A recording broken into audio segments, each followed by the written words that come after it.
Welcome to AT Crick Zone, your home for the best cricket updates and match analysis. Get ready for an action-packed season. Welcome back to the part 2 of discussion around Babar Azam century. So हम वहीं से start करते हैं जहाँ से हमने कल leave किया था। हम बाबर आजम की सेंचुरीज़ को डिस्कस कर रहे हैं। हमने बाबर आजम की उन सेंचुरीज़ को डिस्कस किया जो डोमेस्टिक में वो कर चुके हैं, जो PSL में वो कर चुके हैं, और वो उन सेंचुरीज़ की तादाद जो है वो 5 है। तो आज हम रिमेनिंग 7 सेंचुरीज़ को डिस्कस करेंगे। तो अब हम बाबर आजम की इंटरनेशनल में जो सेंचुरीज़ हैं उनको डिस्कस कर लेते हैं। एक्चुअली टोटल 4 सेंचुरी हैं जो कि बाबर आजम ने पाकिस्तान की शर्ट ऑन करते हुए स्कोर की हैं, और उन 4 में से एक सेंचुरी जो है वार्म अप मैच में आई और बाकी 3 सेंचुरी जो है वो पाकिस्तान की तरफ से उन्होंने स्कोर की हैं। डू यू नो कि उसमें से पाकिस्तान ने कितने मैचेस जीते?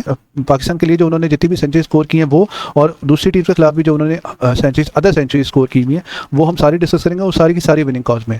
तो let's just dive into it. एक तो मैंने लस्सी शाह को बताया कि वो वार्म अप मैच था, वो पाकिस्तान जीत गया था, डजंट मैटर, तो हम उसकी ज़्यादा बात नहीं करेंगे। साउथ अफ्रीका के खिलाफ match, I think one of the favourite innings that I have seen from one of my favourite inning और Babar Azam is that particular inning, because उसमें उन्होंने अपनी फुल रेंज दिखाई थी। और वो जो डैब किया उन्होंने विकेट के अंदर से, वो जो उन्होंने डैब किया था थर्ड मैन की तरफ बाउंड्री स्कोर की थी, जो बाद में बड़ी फेमस भी हुई थी शॉट, ठीक है, वो शॉट भी उन्होंने उसी मैच में खेली थी, और बहुत ही खूबसूरत इनिंग थी। और आई थिंक ये वो वाहिद बाबर आजम की सेंचुरी है जो 200 प्लस के स्ट्राइक रेट पर आई हुई है। तो यहाँ पर यहाँ पर वो चेज़ कर रहे थे, और चेज़ करते हुए ये सेंचुरी जो है उन्होंने 200 स्कोर चेज़ हो रहा था, और टारगेट वाज 204, और पाकिस्तान ने ये टारगेट 18 ओवर्स में कंप्लीट कर लिया था at the loss of only 1 wicket.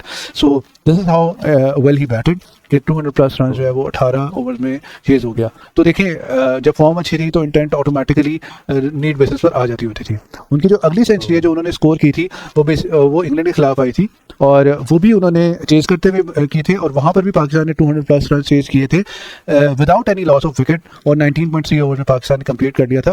Babar Azam ने वो सेंचुरी 166 से स्ट्राइक रेट से कंप्लीट की थी, और ये वो सीरीज़ है जो वर्ल्ड कप से पहले पाकिस्तान ने इंग्लैंड के खिलाफ खेली थी, और इंग्लैंड पाकिस्तान आई थी, और वहाँ पे 5 मैच की सीरीज़ हुई थी, और इवेंचुअली इंग्लैंड वो सीरीज़ 3-2 से जीत गया था, और बहुत ही मज़े की सीरीज़ हुई थी। और उसमें जब मार्कवुड नहीं खेले थे तब बाबर आजम ने जो है, sorry it was a 7 match series, sorry not 5 match but 7 match series, 4-3 से इंग्लैंड जीता था। और मार्कवुड जब खेलते थे तो वो बाबर आजम को जल्दी आउट कर देते थे, और जब वो नहीं होते थे तो बाबर आजम बहुत अच्छा स्कोर करते थे, और उनमें से एक मैच में उन्होंने सेंचुरी भी स्कोर की थी। बहुत ही अच्छी इनिंग थी। अगेन पूरी इनिंग को पेश किया था, पूरे चेज़ को पेश किया था, और बड़ी इंटेंट के साथ उन्होंने चेज़ भी कंप्लीट किया था और अपनी सेंचुरी भी कंप्लीट की थी। अगली सेंचुरी उन्होंने किसके खिलाफ स्कोर की होगी तुम्हारे नंबर की तरफ से 58 बॉल्स में, तो उन्होंने अबव पार अपने स्ट्राइक रेट पे खेला था, और पाकिस्तान वो मैच 38 रन से जीत गया था। और उस मैच में अगेन पार्टनरशिप ओपनिंग बहुत अच्छी रही थी रिजवान के साथ। तो ये तीनों मैचेस जो इंटरनेशनल में जब बाबर आजम ने सेंचुरी स्कोर किए हैं, वो तीनों में वो रिजवान के साथ खेल रहे थे, तो रिजवान के साथ उनका कॉम्बिनेशन बहुत ही डेडली था एक टाइम पर। दिस इज व्हाट से वो कॉम्बिनेशन ज्यादा सूट कर रहा था। जब से वो चेंज हुआ है, कोई इतनी कंसिस्टेंसी नहीं हमें देखने को मिली पाकिस्तान टीम में। बाबर आजम और रिजवान ने एक तो फॉर्म इकट्ठी लूज की, फिर अब जब फॉर्म लूज करे तो एक तो बाबर आजम और रिजवान थोड़ा सा शुरू में टाइम लेते हैं। आप बॉल्स भी लो पहले कंज्यूम करो, और फिर आप आउट भी हो जाओ, और फिर आपका मिडिल ऑर्डर भी वीक हो, तो बहुत मुश्किल हो जाता है फिर उसको मेकअप करना। तो मेरे हिसाब किताब से ये कॉम्बिनेशन विदाउट फॉर्म, और स्पेशली दोनों की फॉर्म जब चली जाए तो बहुत मुश्किल था उसको कंटिन्यू करना। एंड इवेंचुअली वही हुआ कि पहले एक प्लेयर आउट हुआ उस कॉम्बिनेशन से, फिर दोनों को आउट कर दिया गया। अब रिजवान T20 इंटरनेशनल स्क्वाड से बाहर है, और Babar Azam is just about there probably. अब नेक्स्ट T20 इंटरनेशनल में शायद वो खेले भी ना, लेकिन आई थिंक काफ़ी चांसेस दिए गए, ऐसा नहीं है, बल्कि मुझे लगता है कि ज़रूर से ज़्यादा चांसेस दे दिए गए। मुझे लगता है कि उन्हें थोड़ी देर पहले थोड़ा रेस्ट की तरफ चले जाना चाहिए था, उन्हें ब्रेक ले लेनी चाहिए थी, रादर देन कि वो इतना स्ट्रेच करते उसको, क्योंकि वो इवेंचुअली टीम के ऊपर बोझ बन गए थे। तो that is what it is. Pakistan के लिए उनका रिकॉर्ड 100% है। जब उन्होंने सेंचुरी स्कोर किया, Pakistan eventually have won the match, so this is something really good. और आई थिंक इट शोज़ के मसला इंटेंट का नहीं है, मसला फॉर्म का ज़्यादा है। अब हम बात करते हैं बाबर आजम के अगले 100 की, जो कि उन्होंने कोलंबो स्ट्राइकर्स की तरफ से किया था जब वो श्रीलंका प्रीमियर लीग खेल रहे थे, और वहाँ पर उन्होंने अगेन चेज़ करते हुए सेंचुरी की थी।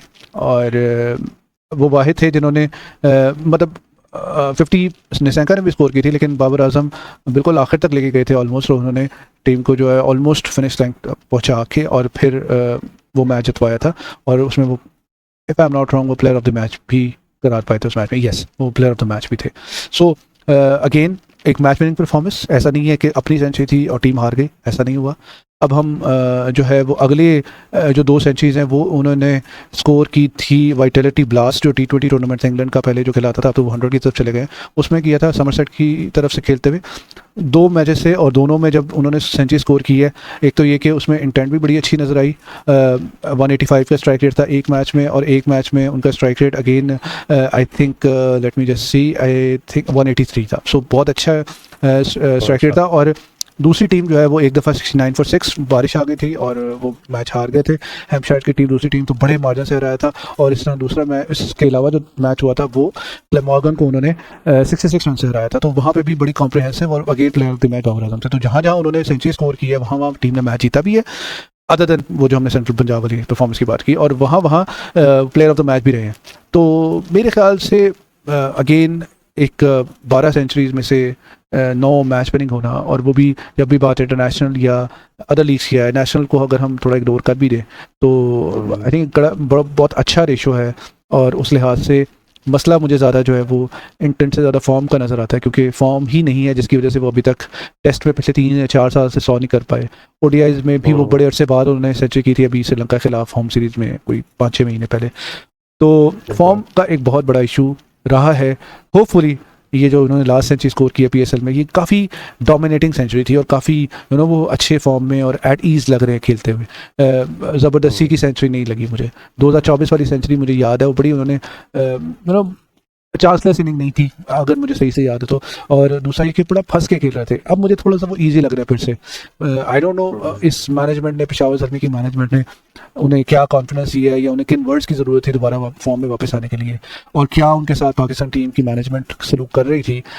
माइक हैसन ने उन्हें जिस तरीके से ट्रीट किया है, कभी ओपनर, कभी 1 डाउन, कभी 2 डाउन, कभी 3 down, I don't know how was he utilized. क्योंकि अगर वो कभी भी 7, 8 या 10 ओवर्स के बाद आएंगे तो मेरा नहीं ख्याल में कोई भी यूटिलिटी रहती है. तो उस लिहाज से यूटिलाइजेशन ऑफ टैलेंट भी बड़ा इंपॉर्टेंट फैक्टर है, जो कि हमने PSL से रिलेटेड एक वीडियो में भी बात की थी कि टैलेंट अगर आ भी रहा है तो शायद हम उसको यूटिलाइज ही नहीं कर पा रहे. और उसके अलावा जो दूसरी बात जो बहुत अहम है वो ये है कि ऑब्वियसली बाबर आजम ने यूटिलाइजेशन का एक फैक्टर भी है, और सेकेंडली